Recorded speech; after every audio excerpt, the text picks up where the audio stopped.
Hello everyone, welcome back to another interesting video. Today we are going to see how to implement a social distancing detector using computer vision. With COVID-19 taking all over the world, people need no introduction about social distancing. As you can see on the screen, computer vision has been used by various governments and industries to detect if people are properly following social distancing. This video has been designed in such a way that I cover the basics of computer vision so that anybody who has no exposure to computer vision earlier can follow and learn along the way to implement a distancing detector by themselves. And for people who are already aware of the computer vision algorithms, I have included the agenda and also the checkpoints at after we complete each and every topic, so that if you are already aware of a topic, please feel free to skip the topic and continue with whatever you want to learn. And for the new people, I would suggest to watch this video till the end. Either you understand the topic or not, I would suggest you to continue with the topics because all these topics are built one over the other. So even if you don't understand a topic at a particular point, following it up with the other topics will help you relate and understand it better. So as you can see it on my screen, video is nothing but a sequence of image being played at a speed such that your eye believes it to be a video instead of sequence of images. In general, the number of images in a video is represented by FPS rate, where FPS is frames per second.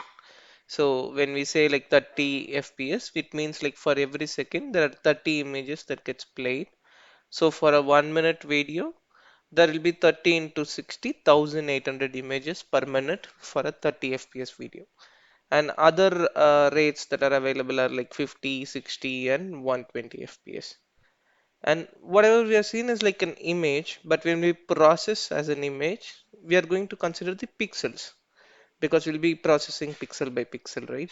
So to get the number of pixels, we need how many number of pixels are there in the length and breadth of the image. So for a full HD video, the length and breadth are given by 1920 and 1080.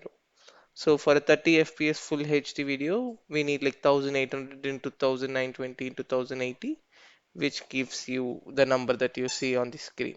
So your system should be able to process these many pixels for a particular video. The next thing that we need to consider is the color channels. So each colored image can be represented by three primary colors. So the two most popular color schemes are your RGB color scheme and your CYM color scheme. So RGB is like red, green, and blue, and CYM represents cyan, yellow, and magenta colors. So these three colors can be combined in different proportions to build any of the color that you see.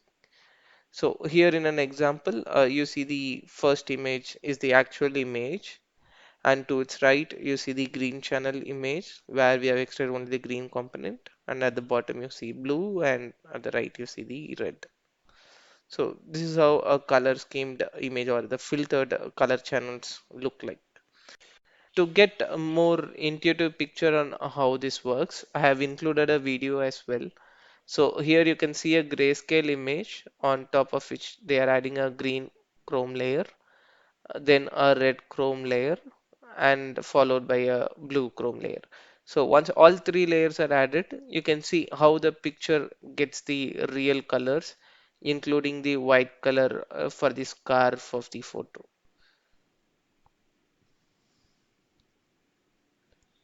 So next, we will see convolution neural network.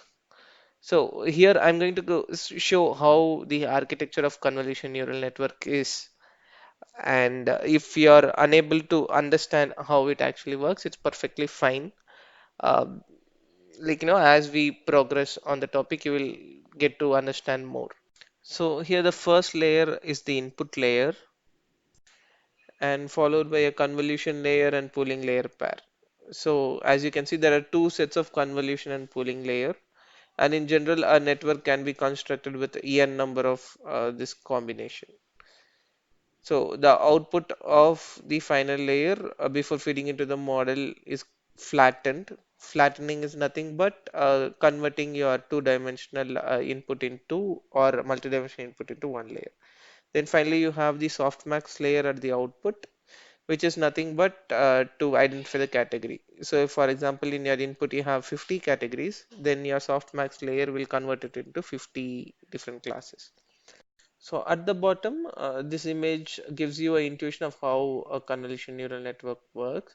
So initially from the input, the model tries to pick up the features like what are the edges that is available, horizontal, vertical, diagonal, like that. It breaks up into multiple features and try to find the low level features. Then from that, in the input image, if you see, there is a part of image taken and convolved, right?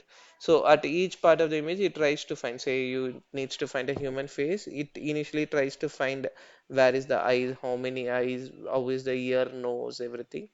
Then finally, it tries to generalize it and find it as a whole. Now, you will understand more of it as we go deeper. So first we'll see how a convolution layer works.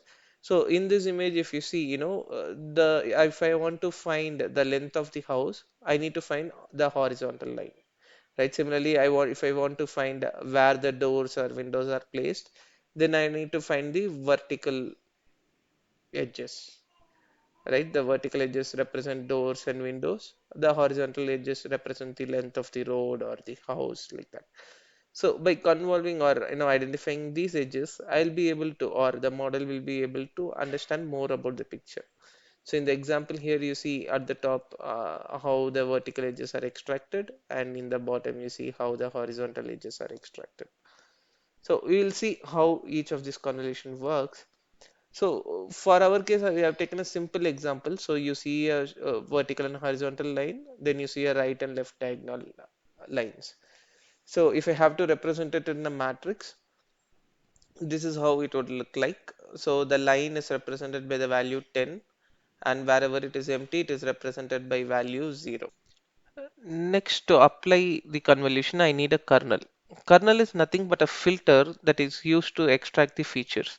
Say I want to detect the horizontal edges, so this is the kernel that I will be using. And to convolve, I just apply this particular kernel over different blocks in the image and multiply them element wise, then take the sum of them. Say for example, the first block I am applying this kernel, then 10 multiplied by minus 1 plus 0 into 0 plus 1 into 0 plus 0 into minus 1, like that. For each element I will multiply, then take the sum of it. So for the first block I will get an output of 0 because like I'll get minus 10 plus 10, so it becomes 0. For the second block, if you calculate the same way, you will get the output as minus 10. Then for third you get the output of 20.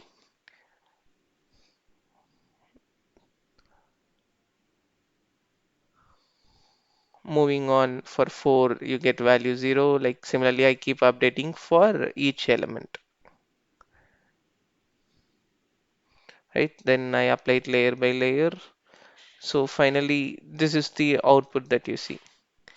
So here you can see a pattern, right? So since this is a horizontal detector where there was a vertical line of in the middle, you have 10. In the convolve layer, if you see, they are replaced with 0, right? So this is sensitive to horizontal edges and ignores the vertical component of images. So in the place where we had 10 all the way, you see 0 in the convolved output.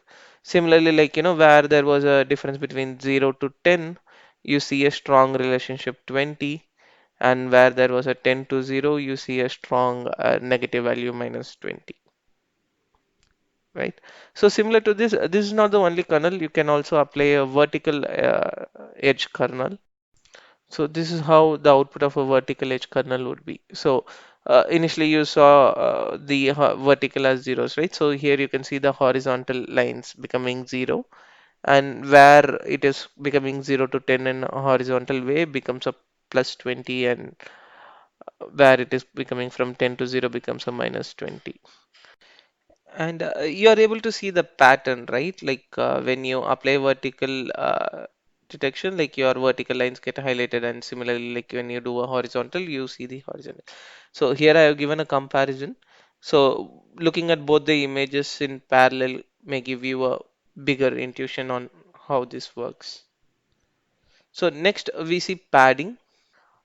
As seen previously, like when you input a 9 cross 9 matrix and you convolve with a 3 cross 3 kernel, your output is a 7 cross 7 matrix. So in the CNN architecture, we saw that there will be multiple levels of convolution happening. So at each level, you will be losing some information. Like, the size of the matrix will keep reducing, which will eventually cause trouble. So to avoid that and have the both input and output as the same size, we do padding, which is nothing but adding additional zeros outside your input image. So when you add this additional layer of zeros, your output becomes a 9 cross 9 matrix, which is same as your input image. So next we'll see what is strides. So in the example that we did, we were moving the box by one column at a time, right? So you had the first block, then you moved it by one column in the second step, then to the third column. So this is called stride one. If you are moving it two box columns at a time, we say stride is two. So here you can see first one at column one, then at three, then at five. So it skips two columns at a time. So stride is equal to three is nothing but you move the box by three columns at each step. Next, we'll see what is pooling. So in pooling, what we do is, say for example, you have a bigger image like this, a big square, and you have a vertical, horizontal, and diagonal lines again. And you are selecting a pooling layer of 3 cross 3 matrix, meaning like in the input image, you will overlap with the 3 cross 3 matrix all over. So here, unlike padding, we take the blocks in numbers. So 3 cross 3, this has 15 columns, right? So there are 5 blocks at the column level and 5 blocks at the row level. So you get an output of 5 cross 5. And at each block, you see what is the maximum value in that. So in the first block, if you see 10 is the maximum value, so the first value represents 10. Similarly, in the second block, if you see 0 is the maximum value. Third block, it is 10 again, so it is 10. So this kind of pooling is called max pooling, and max pooling is the most commonly used pooling mechanism. So here, if you see, your 15 cross 15 matrix and your 5 cross 5, 5 matrix, both of them have diagonal lines, a horizontal line, and a vertical line. If you see the pattern, it is the same, right? With just 5 cross 5 matrix, you are able to represent the same pattern as a 15 cross 15 matrix, thus saving lot of space for you. And since we convolve it multiple times or use multiple kernels, convolution neural network can lead to large space and utilization very quickly. So to avoid that, whenever you apply a convolution to a layer, you follow it up with a pooling layer so that the size keeps reducing or getting balanced so that your computations can be done in a smoother way. Now let's review the convolution neural network architecture again. And I'm very sure that you will feel much more comfortable with this architecture now than you were 10 minutes ago. So you have an input image, then you have a convolution and pooling layer to extract the features out of it and reduce the size. At the bottom, you see how the edge detection happens or extracting the minimal features. Then from there, after applying the max pooling layer, you see the local features. Then after the fully connected layer, you see the entire image. So next, we'll see what is a COCO dataset. So for training a machine learning algorithm, you need lots of data, right? And for image processing, not everybody has the computational power to do everything from the scratch. So Coca dataset has already a labeled dataset of more than 200 K images. It has 330K plus images, out of which 200K are labeled, and it has all objects like cat, dog, aeroplane, so anything. So there are multiple trained models available on Coca dataset, which you can just use as a transfer learning to detect your own objects. Then you'll see YOLO algorithm, which means like you only look once. So it's a fast and efficient algorithm which is used for real-time world processing. So, in our problem statement from a CCTV footage, we need to identify the objects in real time, right? So, in those tasks, YOLO is the most popular algorithm used, and you can specify a grid size. So, based on the grid size, there will be a lot of bounding boxes. Bounding boxes is nothing but different combinations of the grids that you see.